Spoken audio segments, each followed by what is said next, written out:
Hello everyone, আশা করছি তোমরা সকলে ভালো আছো এবং সুস্থ আছো। এই যে বোন এখন বসে আছে, শুয়ে আছে, তাই এই দিকটা আলেশের ছুটি এখন হচ্ছে।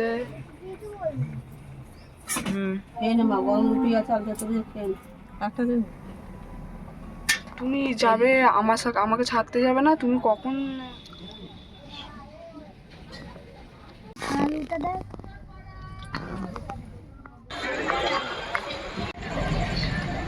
কি ফুল বলছে? হ্যাঁ একটু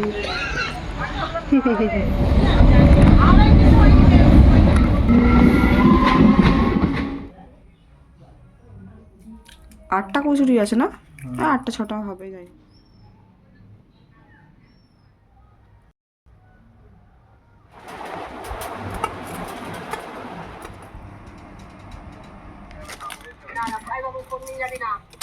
হ্যালো এভরিওয়ান, আশা করছি তোমরা সকলে ভালো আছো এবং সুস্থ আছো। আমিও ভালো আছি। আইটি ব্লগ নিয়ে তোমরা সকলকে জানাই স্বাগত। তো এখন বাজে হচ্ছে, দাঁড়াও কটা বাজে, এখন 7টা 36 বাজে।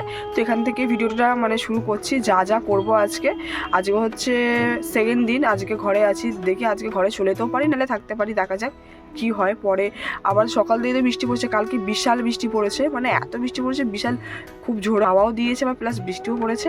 তারপরে আজকে এখন সকালবেলা খাবো, এই যে মা দিল এই যে এই বিস্কুট, এই যে হাত ছিঁড়েছে, দেখো এই যে বিস্কুটটা, এই যে এই জল দিয়ে এখন খাবো বসে বসে। তারপরে যা করবো তো তোমরা দেখতে থাকো এরপরে কি করব।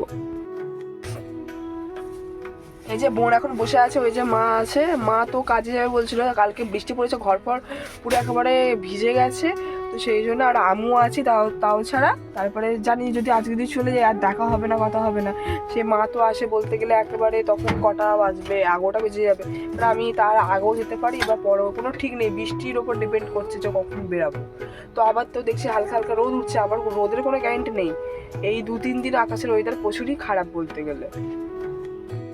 আসলে বাবা এইদিকে হাত দিয়ে না করছে, কারণ সবাই তো ক্যামেরার সামনে আসতে পছন্দ করে না। মা বাবা এইদিকে দুজনের কমফোর্ট নয়। বাবা এখন কাজে চলে যাবে একটু পরে। এখন কটা বাজে? এই 8:30 বাজে, 9টায় যাবে। আর দেখা হবে না, যদি থাকি তাহলে দেখা হবে, আর যদি না থাকি, যদি চলে যাই তাহলে আর দেখা হবে না। আর এই যে মা এখন বসে, এই যে কোথায় গেল, এই যে চা খাচ্ছে। এই যে বোনের আবার পা যাচ্ছে এইখানে ভিডিওতে, শুয়ে আছে, তাই এই দিকটা। এই যে মা এখন চা খাচ্ছে, এবার ওখানে আলু চচ্চড়ি বসেছে, আলু চচ্চড়ি ফুটছে, আলু চচ্চড়ি এখন হচ্ছে। রুটি খাওয়া হবে আলু চচ্চড়ি দিয়ে, তো ওই জন্য মা এদিকে আলু চচ্চড়ি বসে দিয়েছিল। সারাক্ষণ গান শুনছিলাম, গান শুনতে খুবই ভালো লাগে আমার।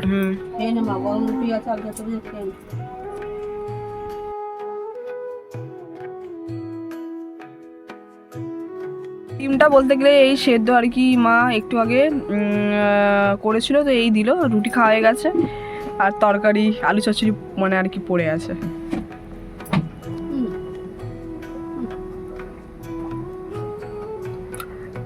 তারপরে আমাদের পাশ দিয়ে প্রত্যেক দিনই আর কি যায়, তো 2 গ্লাস আখের রস খেয়ে নিলাম আমি আর বোন। এই যে এখন খেয়ে নিচ্ছে আখের রস।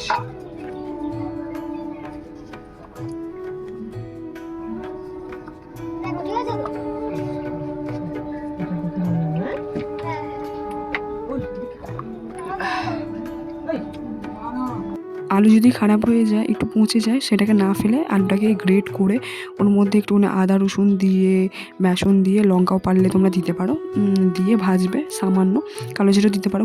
এত সুন্দর খেতে লাগে চিন্তা পারে। তারপরে এইদিকে বলতে গেলে এই সন্দেশটা আমার খুবই ভালো লাগে, খুবই ফেভারিট। তারপরে গোপাল ভাইকে এইদিকে পুজো দিয়ে দিয়েছিলাম। এই যে খেতে ভালো হয়েছিল বলে আমি রেখে দিয়েছিলাম। এই যে লাল লটে শাক আর বেগুন মাছের তেল দিয়ে তরকারি, আর আছে কি শাক, কলমি শাক না, কলমি শাক ভাজা, আর ঢ্যাঁড়স আলুর তরকারি, আর এটা হচ্ছে ঢ্যাঁড়স পোস্ত। আর এইদিকে মাছের দুটো আর কি বড় বড় গাদা আছে, আর এটা হচ্ছে, আর এইখানে দিদা দিয়ে গেছে ধোকার তরকারি, আর এই যে দিদা দিয়ে গেছে এই যে ধোকার যে বড়া ভাজা, তো সেইটা। আবার মা আবার করেছিল পচা আলুর বড়া। কারা কারা পচা খারাপ আলুর বড়া খাও সেটা কমেন্ট করে জানাবে। ভালোই হয়, যে ফেলে দেওয়ার চেয়ে যে খেয়ে নেবে, খুবই ভালো হয়।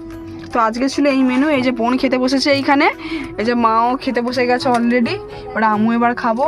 এই যে এখন এই যে খাবারগুলো এখানে রাখা আছে, এবারে খাবো। এই যে এবারে খেতে বসবো, এবারে খেয়ে নিই, খেয়ে দিয়ে তোমার সাথে আবার কথা হচ্ছে। এই যে এটা হচ্ছে ধোকা। আর তখন বললাম না যে এইটা, এই যে এটা এর বড়া না, অ্যাকচুয়ালি আমি ভেবেছি দিদা হাতে করে নিয়ে এসছে, আমি যে দিদা ওনার এটা ডালে বড়া করেছে। এটা সেই ওই খারাপ আলুটি বলতে গেলে বড়া। ফেলে না দিলে তোমরা, ফেলে না দিয়ে এরকমও খেতে পারো, খুবই ভালো লাগে।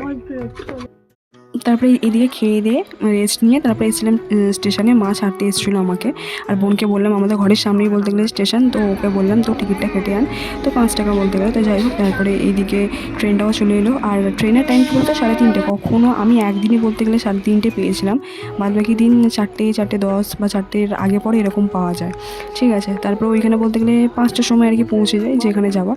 তারপরে মাকে বললাম একটুখানি তাকাও, তো আমাদের এই স্টেশনটা তোমাদেরকে দেখিয়ে দিলাম। তারপরে এইদিকে এরপর নিয়ে পড়বো, মনটাও একটু খারাপ লাগছিলো, ভালো লাগছিলো না। তারপরে এই যে নেমে পড়েছিলাম স্টেশন থেকে, তারপরে টিকারে করে ঘরে যাব। তারপরে এদিকে হাজব্যান্ড এনেছিলো বলতে গেলে টমেটো, পটল, বেগুন, লঙ্কা, ক্যাপসিকাম এগুলো আনা হয়েছিল, তো তরকারি করা। তো তারপরে এইদিকে বলতে গেলে আদা রসুন আমি না জলে ভিজিয়ে রেখে দিই, কী বলো তো, তাহলে না অনেকটা নরম হয়ে যায় আর কাটতেও সুবিধা হয়, ওই জন্য তোমাদেরকে দেখাচ্ছি। আর পেঁয়াজটাও বলতে গেলে জলের মধ্যে ভিজিয়ে রেখে দিই, তাহলে সেই যে ঝাঁঝটা আছে না, সেই ঝাঁঝটা হয় না। আমি যখনই রান্না করি, যেহেতু হাজব্যান্ড খেয়ে কাজে যায়, তো তার আগের দিন আমি আনাজ কেটে কুটে রেখে দিই। আর যখনই আর কি, যেহেতু সঙ্গে সঙ্গে রান্না করলে পেঁয়াজটা আমি এইভাবে দিই, তো অনেকটা আর কি তোমরা করে দেখবে ঝাঁঝ লাগবে না। তো এটাও একটা টিপস বলতে গেলে। আর করে দেখবে সত্যিই কিন্তু এটা কাজ করে। তো অতটা পেঁয়াজ কাটার টাইমে ঝাঁঝও লাগে না, আর পেঁয়াজের খোলাগুলো তাড়াতাড়ি ছাড়ানো হয়ে যায়। আর আমি তো এইদিকে বটি দিয়ে কাটি না, ছুরি দিয়েই কাটি। বটি দিয়েও কাটতে পারি, ওই জন্য একটু টাইম লাগে, কিন্তু দুটোতেই কাটতে পারি। তো যাই হোক, এইদিকে তো দেখতে পেলে একটা হেনা আর একটা কালার আনতে বলেছিলাম হাজব্যান্ডকে, তো আর কি এনেছিলো। তারপরে আমাদের 30শে এপ্রিল বলতে গেলে বিবাহবার্ষিকী। আর তারপরে দেখি কি দেয়, বলছে তো দেবে, এখনও পর্যন্ত কিছু দেয়নি। তো যাই হোক, জানি না আমি যে তাহলে কি এটা গিফট নাকি। তো যাই হোক, তো হলো। তো একটা মেয়ের কাছে তেমন দামি গিফট আর কি চিনি করা হয়েছে আর ভাত, বলতে গেলে না হলেও সেটা একটা সামান্য কোনো গিফট হলেও সেটাও আর কি অনেক। আর তারপরে এইদিকে খেয়েছিলাম বলতে গেলে ভাত, আর সেই দিনকে আর কিছু করা হয়নি। আর বলতে গেলে হাজব্যান্ডই রান্না করেছিল, তো খুবই সুন্দরই হয়েছিল, একটু নুনটা একটু ঝালটা কম। আর এঁচড়ের মানে চিনি যে হয় না, চিলি কী বলে, যেমন পনির হয়, এটা চিলি এঁচড়, ঠিক আছে। তো যাই হোক, তো এঁচড়গুলো একটু পেকে গিয়েছিলো, আর ওর দানাগুলোই বেশি হয়েছিল, নাহলে আরও ভালো লাগতো কচি হলে। আর এইদিকে খেয়ে নিচ্ছি, পুরো মাংসর মতনই খেতে হয়েছিল, টেস্ট আর কি ভালোই হয়েছিল। আর ও তো রান্নাবাড়া কিছুই জানতাম না, আমি বলতে গেলে ওকে আমি যেইভাবে রান্না করতাম ও দেখতো, ও দেখেই আর কি শিখে গেছে। আমিও বলতে গেলে বলতে গেলে যখন রান্না করতাম, আমি পড়তাম, তখন আর কি আমিও দেখে দেখে শিখে গেছি, আমাকে কেউ হাত ধরে শেখায় না। তারপরে এই চকলেটগুলো আমাকে দিয়েছিলো, তারপরে পেটে যন্ত্রণা করছিলো বলে ওষুধ আর কি আনা হয়েছিল। তো দেখা হবে নেক্সট ব্লগে, বাই।